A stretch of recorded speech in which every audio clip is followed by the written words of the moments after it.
سالگرہ منانا ویسے منع ہے.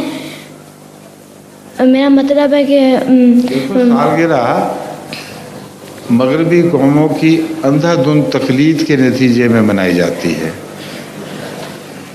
لیکن جس نبی کو یہ مانتے ہیں، جس کو خدا کا بیٹا کہتے ہیں، ان سے پوچھو کبھی اس کی سالگرہ منائی گئی تھی؟ کہیں نہیں. رسول اللہ صلی اللہ علیہ وآلہ وسلم کی کیا کبھی صحابہ نے سالگرہ منائی تھی؟ کبھی خلفاء نے سالگرہ منائی تھی؟ تو وہ لوگ جو زمین کا شاہکار ہیں، جن کی خاطر دنیا بنائی جاتی ہے، ان کی پیدائش کا دن تو نظروں سے غائب ہی رہتا ہے، کوئی سالگرہ نہیں مناتا. تو ہر الف بے نتھو خیرے کی سالگرہ منانے کا کیا مطلب ہے؟ جبکہ اکثر لوگ گندے ہی پیدا ہوتے ہیں، یعنی پیدا تو اچھے ہوتے ہیں مگر گندے لوگ بن جاتے ہیں. تو سالگرہ میں حکمت کیا ہوئی؟ کچھ بھی نہ ہوئی.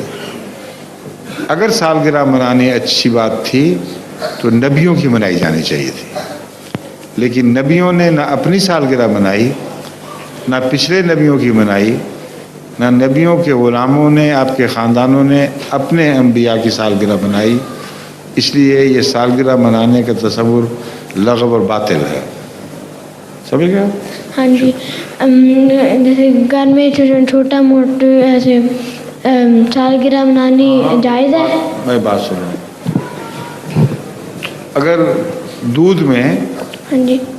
بہت بڑا گند ڈال دو تم جی. تو پی لو گے اس کو؟ نہیں. ہے نہیں، چھوٹا موٹا سا ڈال دو تو کیا حرج ہے؟ پی لو گے پھر؟ ہے نہیں. تو وہی بات ہے، چھوٹی موٹی سالگرہ، بڑی سالگرہ، یہ ایک ہی چیز کے دو نام ہیں. نہیں، میں مطلب ہے گھر میں.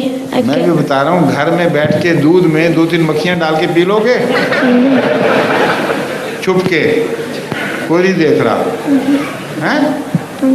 تھوڑا سا ناک ڈال کے اندر پی لو گے دودھ کو؟ کوئی نہیں دیکھتا.